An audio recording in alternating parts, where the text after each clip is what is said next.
అప్పుల బాధలు వెంటాడుతున్నాయా? అయితే 6 JVR వారి జాతిరత్నాలు ధరించండి.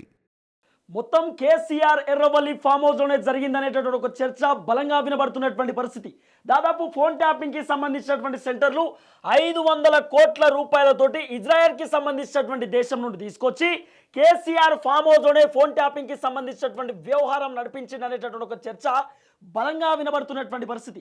ఇదే నేపథ్యంలో కేసీఆర్కి సంబంధించినటువంటి ఫామ్ హౌస్ పైన దాదాపు 500 కోట్ల రూపాయలతోటి ఫోన్ ట్యాపింగ్ వ్యవహారం ఒకటైతే, ఇంకోటి ఎన్నికలకు సంబంధించినటువంటి అంశంలో, అంటే ఉప ఎన్నికలు జరిగినాయి కదా, ఇటు దుబ్బాకకి సంబంధించిన అంశం కానివ్వండి, హుజరాబాద్కి సంబంధించిన అంశం కానివ్వండి, లేకపోతే నాగర్ కర్నూలుకి సంబంధించినటువంటి అంశం కానివ్వండి, మునుగోడుకు సంబంధించినటువంటి ఉప ఎన్నికలలో కూడా కేసీఆర్ ఎర్రవల్లి ఫామ్ హౌస్ నుండి 100 కోట్ల రూపాయల డబ్బులు తారుమారైందనేటటువంటి ఒక చర్చ కూడా బలంగా వినబడుతున్నటువంటి పరిస్థితి.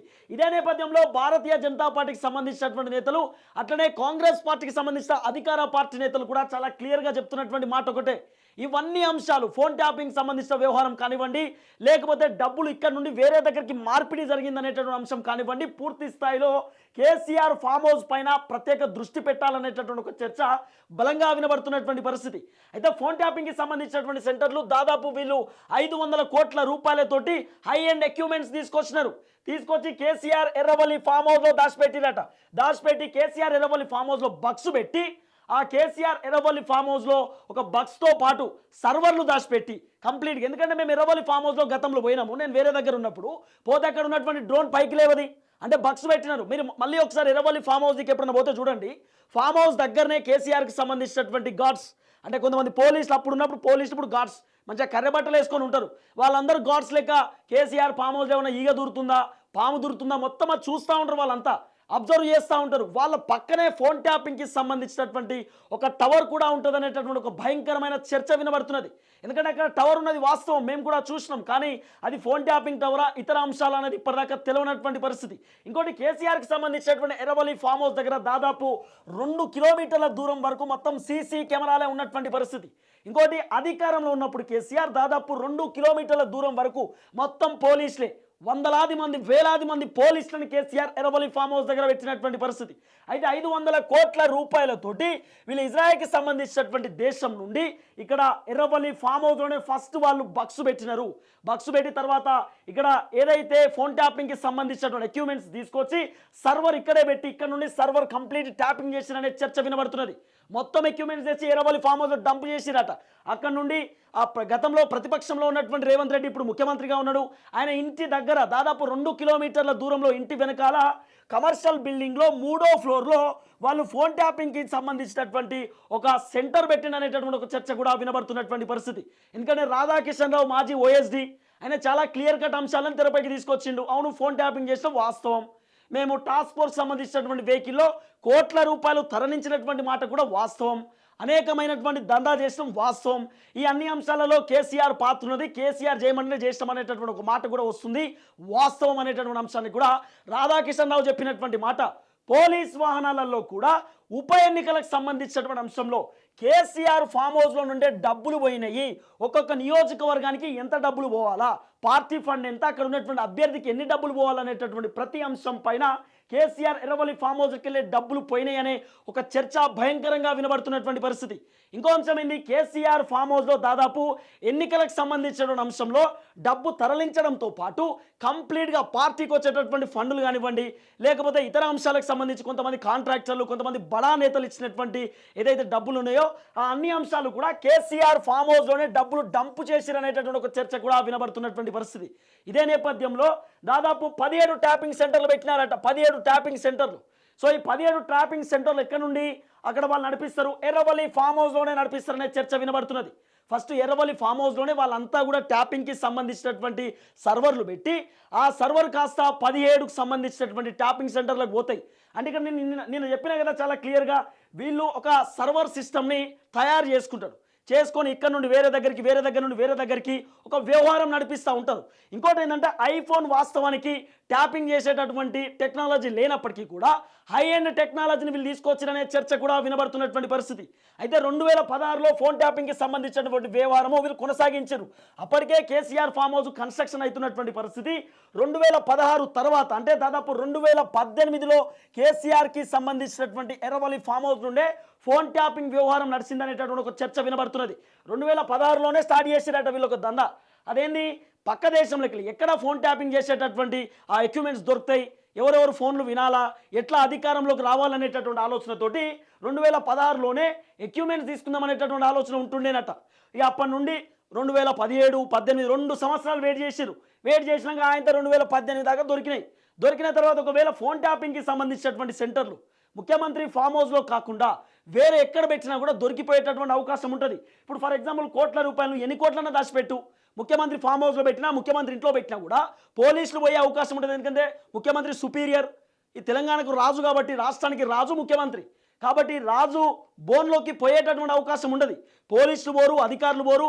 అట్లీస్ట్ సెంట్రల్ బ్యూరో ఆఫ్ ఇన్వెస్టిగేషన్కి సంబంధించినటువంటి డిపార్ట్మెంటు వచ్చి కేసీఆర్ ఫామ్ హౌస్ సెర్చ్ చేస్తుందా అంటే సిబిఐ వాళ్ళకు కూడా కేసీఆర్ సార్ పర్మిషన్ ఇవ్వనటువంటి పరిస్థితి. ఇది కూడా మనం చూసినాం. తర్వాత ఈడీ వాళ్ళు వస్తారంటే ఈడీ వాళ్ళకు పర్టికులర్ వాళ్ళకు ఒక ఆధారాలు కూడా కావాల్సిన అవసరం ఉంటుంది.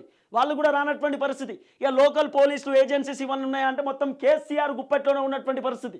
ఇదే నేపథ్యంలో ఎక్కడ డబ్బులు దాచిపెట్టినా కూడా దొరికిపోయేటటువంటి అవకాశం ఉంటుంది. కాబట్టి ఎర్రవల్లి ఫామ్ హౌస్లోనే సేఫ్ ప్లేస్ అనేటటువంటి ఆలోచన కూడా చేసినట్టుగా ఒక చర్చ వినబడుతున్నటువంటి పరిస్థితి. కొంత సోషల్ మీడియాలో ప్రధానంగా రాజకీయ విశ్లేషకులు కూడా మాట్లాడుతున్నటువంటి పరిస్థితి. సో ఇదే నేపథ్యంలో ఎర్రవల్లి ఫామ్ హౌస్లోనే మొత్తం జరిగిందనేటటువంటి ఒక చిత్రం బయటికి వినబడుతున్నటువంటి పరిస్థితి. కథానాయకుడు మొత్తం కూడా కేసీఆర్ అనేటటువంటి ఒక అంశం కూడా తెరపైకి వస్తున్నటువంటి పరిస్థితి. దాదాపు 500 కోట్ల రూపాయలతోటి అనేకమైనటువంటి బీభత్సం సృష్టించిరట. ఇంకోటి ఏంది, ఎన్నికలకు సంబంధించినటువంటి మద్యం, ఈ మద్యంకి సంబంధించిన అంశంలో కూడా కవిత పాత్రున్నది. ఈ మద్యం కూడా ఎర్రవల్లి ఫామ్ హౌస్కి వెళ్ళే ట్రాన్స్ఫర్ అయింది అనేటటువంటి ఒక చర్చ కూడా వినబడుతున్నది. ఎన్నికలకు సంబంధించిన అంశంలో ఎన్నికల కోడ్ ఉంటుంది. సో అక్కడ ఏం జరుగుతుంది, దాదాపు 9:30 లేకపోతే 10 గంటలకే వైన్ షాపులు బంద్ అవుతాయి. కానీ సార్లు రాత్రిపూట పంచుతారు కదా మందు. మళ్ళీ మందు ఎట్లా పోయింది, phone tapping, complete phone tapping వ్యవహారమే. అయితే ఏం జరిగిందంటే ఒక చర్చ వినబడుతున్నది. అంటే ప్రభాకర్ రావు అనేటటువంటి వ్యక్తి మీ అందరికి తెలుసు. ఈ ప్రభాకర్ రావు ఈయన ఐజీగా పనిచేస్తూ ఉన్నాడు, ఇంటెలిజెన్స్కి సంబంధించినటువంటి చీఫ్. ఈ ప్రభాకర్ రావును కేసీఆర్ కావాలనే తన దగ్గర పెట్టుకున్నాడు. ఎందుకంటే కులపాయనే సుటపాయనే అక్కడ పెట్టుకుంటే మనం ఏం చెప్పినా నడుస్తుంది కదా. సో ఈ ప్రభాకర్ రావు అనేటటువంటి వ్యక్తి రిటైర్మెంట్ అయ్యేటటువంటి ఏజ్ అయినప్పుడు కూడా రిటైర్మెంట్ ఇవ్వకుండా కేసీఆర్ తన దగ్గరనే పెట్టుకున్నటువంటి పరిస్థితి. ఈ ప్రభాకర్ రావు అనేటటువంటి వ్యక్తి కంప్లీట్గా ఎర్రవల్లి ఫామ్ హౌస్లో ఉండి ఫోన్ ట్యాపింగ్ చేపించిందనే చర్చ వినబడుతున్నది. కేసీఆర్ దాదాపు 10 సంవత్సరాలు అధికారం ఉంటే 10 సంవత్సరాలు ప్రగతి భవన్లోనే ఉన్నాడు. ప్రగతి భవన్లో కేసీఆర్, ఎర్రవల్లి ఫామ్ హౌస్లోనేమో ప్రభాకర్ రావు. కేసీఆర్ సంతోష్ రావుకి ఆదేశాలు ఇస్తే సంతోష్ రావు అటు ప్రభాకర్ రావుకి చెప్పడము. ఈ ట్యాపింగ్ సెంటర్లన్నీ కూడా పోలీస్ స్టేషన్లలో పెట్టినారట. తర్వాత రేవంత్ రెడ్డి ఇంటి దగ్గర పెట్టినారు. తర్వాత ఏది ఎర్రబల్లికి సంబంధించినటువంటి దయాకర్ రావు ఉన్నాడు కదా, పాలకుర్తిలో పెట్టినారట. వేరే వేరే దగ్గర ఫోన్ ట్యాపింగ్కి సంబంధించినటువంటి సెంటర్లు పెట్టినారనేటటువంటి ఒక భయంకరమైన చర్చ వినబడుతున్నటువంటి పరిస్థితి. సో ఇవన్నీ కూడా కేసీఆర్ ఫామ్ హౌస్లో నుండే నడిచినాయి. ఫస్ట్ కేసీఆర్ ఫామ్ హౌస్లోనే స్టార్ట్ చేసినారనే ఒక చర్చ వినబడుతున్నది. అయితే ఇంకోటి ఏంటంటే కంప్లీట్గా ఫస్ట్ తెచ్చినటువంటి ఎక్విప్మెంట్స్ కేసీఆర్ దగ్గర డంప్ చేసి కేసీఆర్ దగ్గర నుండి స్టార్ట్ చేసి ఇది ఫస్ట్ సినిమాకి సంబంధించినటువంటి ఇండస్ట్రీలకు సంబంధించినటువంటి అంశంలో ఫస్ట్ ఈ దందా స్టార్ట్ చేసిరు. ఇప్పుడు ఫర్ ఎగ్జాంపుల్ ఏమంటున్నా, కొంతమంది క్యాస్టింగ్ కౌచ్ డైరెక్టర్లు వాళ్ళు వీళ్ళు ఉంటారు. వాళ్ళు ఏం చేస్తారు, హీరోయిన్లతో వాళ్ళతో వీళ్ళతో మాట్లాడేటటువంటి కార్యక్రమం ఉంటుంది. అయితే వీళ్ళు ఏం చేస్తారు, మెల్లగా కేసీఆర్ ఫామ్ హౌస్లోనేనట కొంత చర్చ అయితే వినబడుతుంది. మనం ఏం చూడలే, మనం టీవీ పోలేదు, మనం టీవీ కెమెరా పెట్టి మేమేం తీయలేదు. కానీ కొంత సోషల్ మీడియాలో ప్రధానంగా ఆ చక్కర్లు కొడుతున్నటువంటి అంశాన్ని తెరపైకి తీసుకొచ్చేటటువంటి ప్రయత్నం చేస్తూ ఉన్నాం. అయితే కేసీఆర్ ఫామ్ హౌస్లోనే ట్యాపింగ్కి సంబంధించినటువంటి సెంటర్లు పెట్టి అక్కడ నుండి, ఎందుకంటే మీరు చూడండి 10 సంవత్సరాలు కేసీఆర్ అసలు ఫామ్ హౌస్లో పోనీకి పర్మిషనే లేదు. కేసీఆర్ తప్ప ఎవరూ పోవద్దు. ఇదేందో అర్థం కాలే చిత్రం.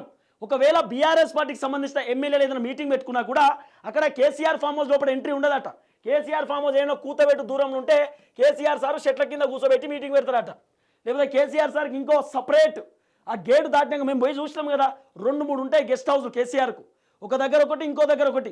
అంటే పొలిటికల్కి సంబంధించినటువంటి టాక్ షో ఏమో వేరే దగ్గర పెడతాడు, ఇంకో అంశం ఏమో ఇంకో దగ్గర పెట్టేటటువంటి అవకాశం ఉంటుంది.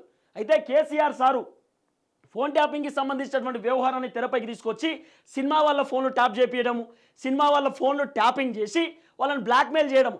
ఏం చేస్తారు వీళ్ళు సింపుల్గా, కొంతమంది డైరెక్టర్ల ప్రొడ్యూసర్ల ఫోన్లు ట్యాప్ చేసి మీరు వేరే హీరోయిన్తో మాట్లాడినటువంటి ఆడియోలు మా దగ్గర ఉన్నాయి, మీ ఫోటోలు మా దగ్గర ఉన్నాయి, మీ మెసేజ్లు మా దగ్గర ఉన్నాయని చెప్పి వాళ్ళని బ్లాక్మెయిల్ చేయడము, బ్లాక్మెయిల్ చేసి అక్కడ డైరెక్టర్ల దగ్గర ప్రొడ్యూసర్ల దగ్గర డబ్బులు డిమాండ్ చేసి ఒకవేళ ఫోన్పే చేయించుకుంటే లేకపోతే ఏమైనా బ్యాంక్ టు బ్యాంక్ ట్రాన్సాక్షన్ చేయించుకుంటే అడ్డంగా దొరికిపోయేటటువంటి అవకాశం ఉంటుంది.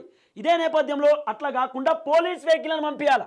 పోలీస్ వెహికల్ని పంపించి పోలీస్ వెహికల్లో డబ్బులు తీసుకొచ్చి ఒక దగ్గర డంపు చేసేటటువంటి కార్యక్రమం చేసినారట. కొంత చర్చ వినబడుతున్నటువంటి పరిస్థితి. అంటే పోలీస్ వెహికల్ నుండి డబ్బు తీసుకొచ్చి ఏడ డంపు చేస్తారు? ఎర్రవల్లి ఫామ్ హౌస్ తప్ప వేరే ఆప్షన్ లేదు. ఒకవేళ చేస్తే కేటీ రామారావు జనవాడ ఫామ్ హౌస్లో చేయాలి, లేకపోతే హరీష్ రావుకి సంబంధించి రంగనాయక సాగర్ దగ్గర ఫామ్ హౌస్ ఉంటుంది, అక్కడ చేయాలి. ఏడ చేస్తారు? ప్రగతి భవన్లో అయితే డబ్బులు డంపు చేసే పరిస్థితి ఉంటుంది. ప్రగతి భవన్లో ఫోన్ ట్యాపింగ్ సెంటర్ పెట్టేటటువంటి పరిస్థితి అంతకంటే మించి ఉండదు. ఎందుకంటే ప్రగతి భవను అధికారిక నివాసము. కేసీఆర్ ముఖ్యమంత్రి అయిపోయింది కదా, బయటికి వెళ్ళిపోయిండు. రేపటి రోజు రేవంత్ రెడ్డి ముఖ్యమంత్రి పోస్ట్ అయిపోతే రేవంత్ రెడ్డి కూడా బయటికి వెళ్ళిపోవాల్సినటువంటి అవసరం ఉంటుంది. కాబట్టి అధికారిక నివాసంలో కాకుండా కంప్లీట్గా కేసీఆర్ ఆ ప్రగతి భవన్లో ఉండి వీళ్ళు ఫోన్ ట్యాపింగ్ చేయించేటటువంటి రికార్డింగ్లు వినడము, ప్రభాకర్ రావు అనేటటువంటి వ్యక్తి, సంతోష్ రావు, కేటీఆర్, హరీష్ రావు వీళ్ళందరూ కూడా ఎర్రవల్లి ఫామ్ హౌస్లోనే కీలకమైనటువంటి వ్యూహాలు రచించారనే ఒక చర్చ కూడా వినబడుతున్నటువంటి పరిస్థితి. అయితే బలంగా ఇవన్నీ ఎందుకు వస్తూ ఉన్నాయంటే కేసీఆర్ ఫామ్ హౌస్ దగ్గర నుండే స్టార్ట్ అయింది. కేసీఆర్ ఫామ్ హౌస్లోనే అనేక కార్యక్రమాలు జరిగినాయి అనే చర్చ. ఎందుకంటే 10 సంవత్సరాలు సారు ఎర్రవల్లి ఫామ్ హౌస్ దగ్గర ఎవరిని రానియలే, ఒక పురుగు కూడా పోలే. ఆఖరికి కేసీఆర్ ఫామ్ హౌస్లో ఎవరికైనా ఏమైనా గాయమైనా కూడా బయటికి రానియనటువంటి పరిస్థితి కూడా మనం చూసినాం. గతంలో ఎర్రవల్లి ఫామ్ హౌస్లో కేసీఆర్ ఫామ్ హౌస్లో పాపం ఒక ఆయనే ఇబ్బంది పడ్డటువంటి సిచ్యువేషన్ మనం చూసినాం. ఆ రోజు చాలా మీడియా ఛానల్స్ పోయి మాట్లాడింది, దాన్ని కూడా కవర్ చేసే ప్రయత్నం చేసింది కేసీఆర్. అంటే అంత భయంకరంగా దాచిపెట్టేటటువంటి కార్యక్రమాలు ఉంటాయి. కాబట్టి ఇప్పుడు భారతీయ జనతా పార్టీకి సంబంధించిన నేతలు కానివ్వండి, కాంగ్రెస్ పార్టీకి సంబంధించిన నేతలు కానివ్వండి, లేకపోతే ఇతర పార్టీలకు సంబంధించిన నేతలు అడుగుతున్న మాట ఏంది? ఫస్ట్ ఎర్రవల్లి ఫామ్ హౌస్లో మీరు ఖచ్చితంగా సోదాలు చేయాల్సిన అవసరం ఉంటుంది. ఈ ఎర్రవల్లి ఫామ్ హౌస్లో దాడులు చేస్తే ఇటు సిబిఐ కానివ్వండి, ఈడీ అధికారులు కనుక ఒకవేళ సోదాలు దాడులు చేస్తే ఖచ్చితంగా బయటపడేటటువంటి అవకాశం ఉంటుంది. ట్యాపింగ్ సెంటర్లకు సంబంధించిన అంశం బయటపడవచ్చు, కోట్ల రూపాయల డబ్బు కూడా బయటపడవచ్చు అనేటటువంటి ఒక చర్చ కూడా వినబడుతున్నటువంటి పరిస్థితి. సో చూడాలి మరి ఎట్లా ఉంటుంది సిచ్యువేషన్, ఏ విధంగా ఉండబోతుంది అనేది. మొత్తానికైతే కేసీఆర్ తప్పించుకునేటటువంటి పరిస్థితి ఉండకపోవచ్చు. అతి త్వరలో విచారణ కూడా చేసేటటువంటి అవకాశం ఉందనే ఒక చర్చ కూడా బలంగా వినబడుతున్నటువంటి పరిస్థితి.